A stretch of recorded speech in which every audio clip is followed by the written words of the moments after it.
একটা প্রশ্ন আসতে পারে নজরুল্লাহ আইসে পুরাই যাইতে আছে বিএনপি ক্ষমতা যাইতে আছে তারেক রহমান প্রধানমন্ত্রী হইতে আছে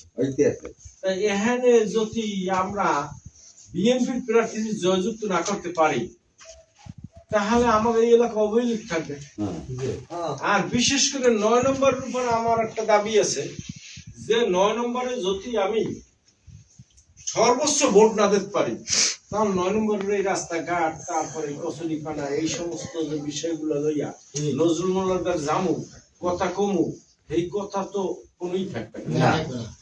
আর যদি আমি আমতলী উপজেলার সকল সেন্টারের সাথে এই সেন্টারে বেশি ভোট দিতে পারি তখন আমি করতে পারবো যে তোমার সমস্ত উপজেলার সমস্ত সেন্টারের সাথে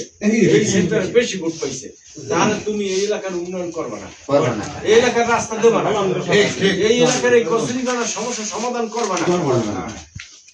মাদ্রাসায় তুমি সাহায্য করবে না। এই যে আমি জোর দিয়ে তাহলে তো আমি জোর দিয়ে করতে না, আর জোর দিয়ে কইতে না বললে কোনো কাম হোক না, কিন্তু আমাকে এই সেন্টারে বেশি ভোট যাতে 14টি ভোট এই সেন্টারে পায় তাহলে আমরা যদি উপজেলার মধ্যে ফার্স্ট হই, উপজেলার মধ্যে যদি এই সেন্টার ফার্স্ট হয় তাহলে আমার একটা বড় কথা থাকে না, তাহলে এইটা আপনারা রাখবেন না ইনশাআল্লাহ। আপনারা সেইভাবে সবাই এই মা বোনেরা যারা আছে তারাও কাজ করবে, আপনারাও কাজ করবেন। এখন একটু আশপাশেও 2 সাইডে ভোট চাইতে হইবে, আপনার ভোটটা দিলে হইবে না, আপনার ভোটটা দিলে আপনার ঘরের ভোটটা নাই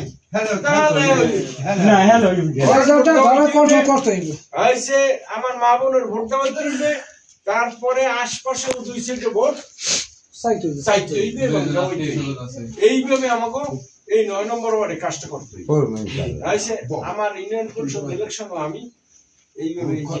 কয়দিন আমি ঘুরি, আমার ইউনিয়ন পরিষদ ইলেকশন আমি এইভাবে ঘুরি তাহলে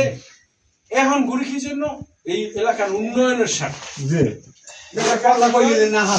এলাকার উন্নয়ন হয়েছে নজরুল্লাহ এমপি হইবে যাতে আমি বড় কথা যে করতে পারি যে আমার ৯ নম্বরের ব্যাপার অনেক ভোট পাইছো, ৯ নম্বরের কাজ দিতে ৯ নম্বরের এই সমস্যা আছে সমাধান করতে দাবি করে আনতে পারবো। আর যদি এইভাবে ভোট না দেয় ফার্স্ট যদি কোন রকম ফার্স্ট হয় ফার্স্ট কোনো মূল্য না, এরকম ফার্স্ট বহুত ওয়ার্ডে হইবে, আমতলী উপজেলার বহুত ওয়ার্ডে এরকম ফার্স্ট হইবে তাহলে হে ফার্স্টের কোনো মূল্য নেই, ফার্স্টে থাকতে হইবে 14 নেই আর 2 নেই, তাহলে এইটাই হইবে ফার্স্ট।